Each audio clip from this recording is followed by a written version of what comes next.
salut les potos, c'est Julien.com. Alors aujourd'hui, on se retrouve pour un nouveau montage de Lego Technic, le tout nouveau Lego Technic Fast and Furious avec la Dodge Charger de Dominique Toretto. Elle est là. Alors là, je suis comme un dingue. Je l'avais précommandée il y a déjà plus d'un mois. Elle est sortie le 27 avril, donc ils me l'ont envoyée dans la foulée. Là, j'ai attendu jusqu'à maintenant pour tourner une vidéo pour la déballer. Et là, j'ai qu'une envie, c'est d'ouvrir ça et de commencer. Donc, je sais pas pour combien de temps il y en a. Je dirais 5-6 heures à mon avis. J'ai monté récemment le Land Rover Defender. Là, il y en a eu pour une bonne quinzaine d'heures quand même. La boîte était quand même beaucoup plus grosse, il y avait plus de pièces. Mais j'ai hâte de voir les deux, les uns à côté des autres. Bon, allez, c'est parti. On va ouvrir la boîte. Bon, alors déjà, niveau packaging, il est vraiment très sympa. Donc, on a la franchise Fast and Furious. On voit que c'est marqué Dom's Dodge Charger avec le petit logo Dodge dessous. Il y a l'air d'avoir quand même pas mal de détails sur la voiture. On voit le petit logo Charger. On voit la grosse admission qui dépasse du capot. On voit l'entraînement du superchargeur. Ça, c'est super sympa. Sur le côté, qu'est-ce qu'on a? On n'a pas grand-chose. Par contre, derrière, on a pas mal d'informations. On a une petite vue 3D. On a la longueur, 39 cm, c'est quand même une belle pièce. On aperçoit les bouteilles de NOS, le fameux NOS de Fast and Furious. La petite plaque qui correspond au film. Non, franchement, c'est vraiment très sympa. Le niveau de détail a l'air bien poussé.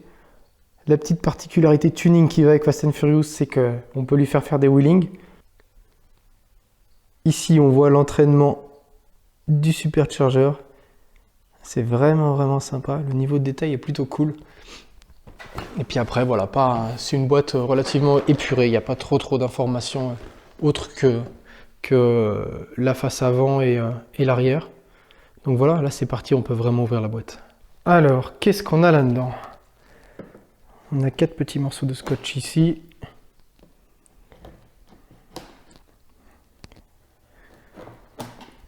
Voilà.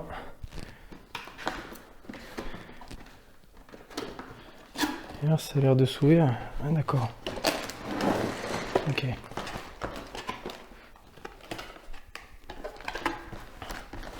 Donc classique, on retrouve tout un tas de sachets.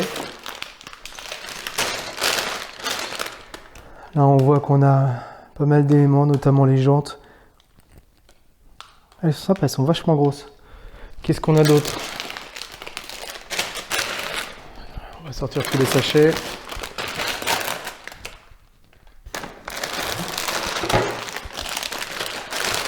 Ok. Qu'est-ce qu'on voit? Ah, j'ai un pneu ici.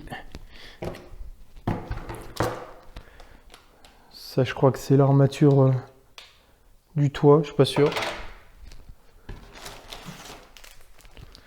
On a la notice avec tous les petits stickers.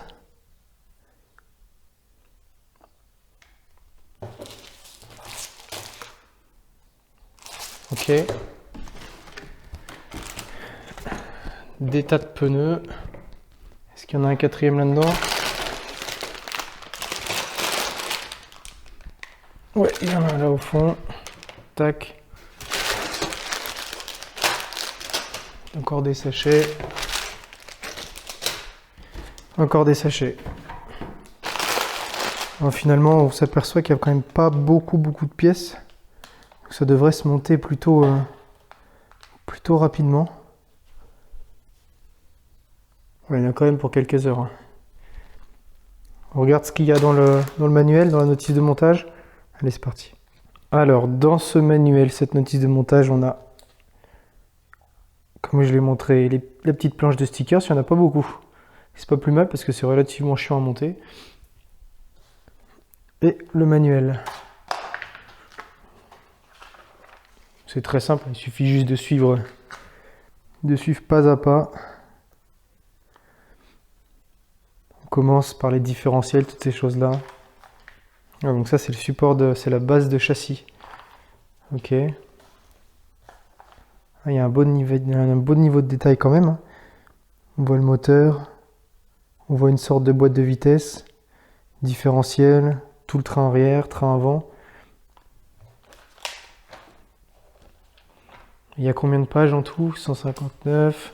On voit le noce. Trop cool. À quel moment on aurait pu penser qu'il y aurait eu un Lego Technic avec des bouteilles de noces, quoi.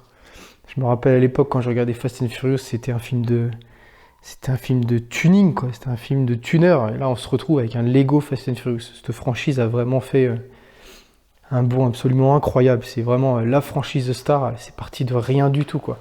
C'est parti d'un film super confidentiel à propos de passionnés de street racing, quoi. C'est vraiment dingue. On en est là maintenant à construire des Lego Technic Fast and Furious, quoi. Et soit dit en passant, j'ai hâte de découvrir la suite, parce que s'ils payent une franchise, c'est pas pour s'arrêter à la Dodge Charger de Toretto. À mon avis, il va y avoir l'Eclipse, il va y avoir la Supra, il va y avoir toutes ces voitures-là.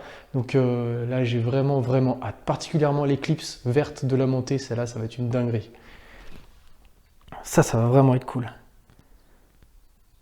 On voit une petite bouteille de... Ça doit être un extincteur. Ah, le niveau de détail est sympa. Je suis en train de me spoiler bien comme il faut là. Mais bon, c'est pas grave. En tout, il y a de montage 226 pages.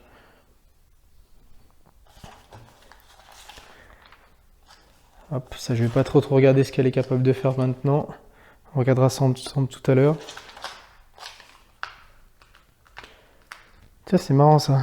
Il montre toutes les Dodge Charger qu'a eu Toretto. La première, celle qu'on est en train de monter. Celle du 4. Celle de Fast 5. La plus récente du 6. Celle du 7 en mode off-road. Et la 8, je crois que c'est la Ice Charger celle-là. Quelque chose comme ça. Il y en a eu quelques-unes quand même. C'est marrant ce petit récap. Alors est-ce qu'ils vont baser la licence Lego sur toutes les chargeurs de Toretto? Ça ferait quand même beaucoup de chargeurs à monter. Ou est-ce qu'ils vont la baser sur les autres voitures de Fast and Furious? Je sais pas. Seule la suite nous le dira. Bon, bah, je crois que c'est parti pour le montage. Allez, c'est parti. Bon alors, la première étape, ça commence par le montage, je suppose, de ce qui ressemble à un différentiel arrière. On le voit là. Ça ressemble à un différentiel. Donc c'est marqué sachet 1 qui est là. On part sur un accéléré et puis c'est parti. Allez, go!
Et voilà, on a fini de monter le premier sachet.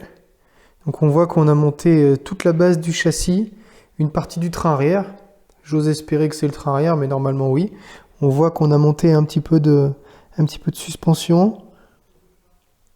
On voit qu'il y a aussi un petit peu de mécanisme. Donc je pense commande de boîte très light. On voit aussi ici une partie du différentiel. Donc tout ça, ça fonctionne. Hein. Différentiel autobloquant. Là, c'est plutôt cool. Voilà, ça fonctionne pour l'instant.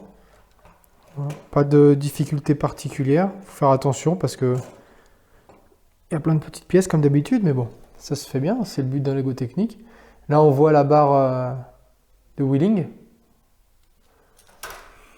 Donc voilà, j'ai hâte de poursuivre. La partie 2, c'est l'assemblage des trains, train avant, train arrière, du moteur. Le moteur, ça va être cool. Puis voilà, le sachet, il est relativement costaud quand même. Donc là, il y en a pour un petit peu de temps. Mais c'est toujours cool quand on commence à monter une voiture et qu'on la met sur ses roues. Là, ça fait toujours quelque chose. C'est parti pour un accéléré pour le sachet numéro 2.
Et voilà, fin du sachet numéro 2. Donc là, ça commence vraiment à ressembler à une voiture. On reconnaît l'arrière de l'avant. On a monté le moteur. Alors très sympathique le moteur. Ce qui change d'habitude avec Lego Technic, c'est que là, c'est des vrais pistons moulés en plastique. Et c'est pas juste une pièce classique de Lego Technic d'assemblage. Donc effectivement, je pense qu'ils ont créé ce piston pour la voiture. Voilà, c'est ce qui est un petit peu différent. Ce qui est super sympa aussi, j'avais jamais fait, mais il faut monter la chaîne là. Je sais pas si on la voit bien, là on la voit bien. Il faut monter cette chaîne là. Ça c'est marrant à faire. Donc tout ça, quand on roule, effectivement, ça fonctionne. C'est plutôt cool. On a monté aussi le bras wheeling. Donc il s'actionne comme ça. Je pense qu'il va s'actionner à travers l'habitacle. Tac. Et là, la voiture est en wheeling. Comme en vrai, naturellement, on a tous des barres de wheeling sous nos voitures. Et ouais, c'est plutôt vraiment cool, quoi. Il y a beaucoup moins de travail sur les suspensions sur cette voiture que sur le Range Rover, là. Ouais, il patine. Mais c'est sympa quand même. C'est sympa quand même. On sent que c'est quand même un Lego qui coûte un petit peu moins cher que le Land Rover. Dans le sens où c'est quand même beaucoup plus simple à monter et beaucoup plus simple de conception. Il y a beaucoup moins de choses. Ouais, dans le Defender, enfin, il y a toute une transmission complète. Là, il n'y a pas tout ça, quoi. Mais c'est néanmoins super sympa à monter. Mais beaucoup plus simple quand même. Hop, ouais, vraiment sympa. Alors, qu'est-ce qu'on fait dans la partie 3? Ouh, la partie 3, vraiment sympa. On commence à monter de la carrosserie. Le sachet, il est là. Je crois que c'est le plus gros. Normal, vu qu'il y a tous les éléments de carrosserie, ça fait quand même une sacrée taille. Bon, bah, je m'y mets. C'est reparti pour un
Bon, la fin du sachet 3.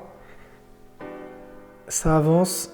On a maintenant une face avant avec une belle calandre marquée Charger. Très sympa. On voit le blower qui sort du capot. On voit toute la chaîne. Normalement c'est une grosse courroie, là c'est une chaîne, mais bon, c'est sympa quand même. On a des portières. Petite déception, le volant est pas fonctionnel. Pas comme sur le Land Rover. Là le volant il est fixe. On voit qu'il n'y a pas de tringlerie derrière. C'est dommage. Mais après, on peut quand même commander les roues comme ça, avec cette petite molette. Voilà. Ça aurait été cool d'associer aussi le volant. Donc voilà, toute la partie avant, le petit capot. Les détails du moteur sont quand même plutôt cool. Le blower est sympa. Hop, les petites ailes, on voit que c'est quand même bien large. Ouais, ça rend bien, hein, ça rend bien. Pareil pour l'arrière. On peut élargir un petit peu hein, si on triche. Hop. Ça va faire un beau train arrière aussi. Ça va être sympa à côté du Land. Allez, la suite, c'est le sachet 4. Suite et fin. Et donc là, clairement, on voit que on attaque le montage final. On en est à la page 165. J'ai dit qu'il y en avait combien? 226 pages. Donc ça laisse encore un petit peu de boulot, mais là ça va aller plutôt vite, je pense. C'est que de la grosse pièce. Allez, c'est parti.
Thank you.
Et ça y est les amis, le montage est terminé. Après environ 4 heures de montage, on obtient cette magnifique chargeur, la fameuse chargeur de Fast and Furious 1, la voiture de Dominique Toretto.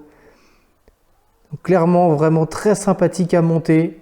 Il y a pas mal de petits détails, très sympa.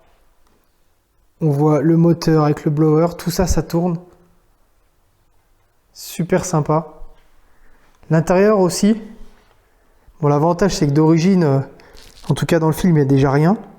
Donc là, c'était pas trop compliqué. Donc on voit le siège, on voit une sorte d'arceau, on voit un extincteur, une bouteille d'extincteur. On voit au loin là-bas la molette pour faire des wheelings. Hop, si on la tire à une main, c'est pas facile. Hop. Et on se retrouve en wheeling, comme au feu rouge, juste avant le passage du train dans le 1. Il manque plus que la Supra à côté. Vraiment, pour la mettre en expo, c'est plutôt sympa.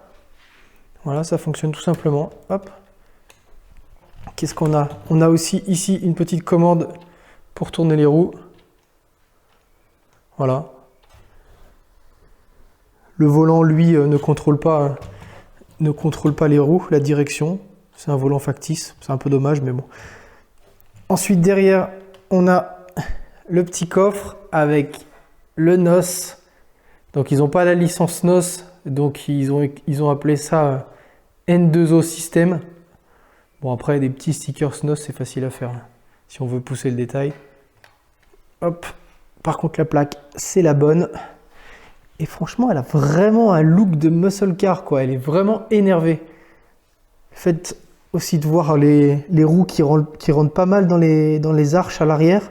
C'est vraiment typé muscle car, les énormes pneus. Vraiment, vraiment super sympa. Elle a vraiment de la gueule. Pareil que devant, très très bien modélisé. C'est toute la partie calandre, phare. Vraiment, vraiment très sympa. Et elle a vraiment un look nerveux.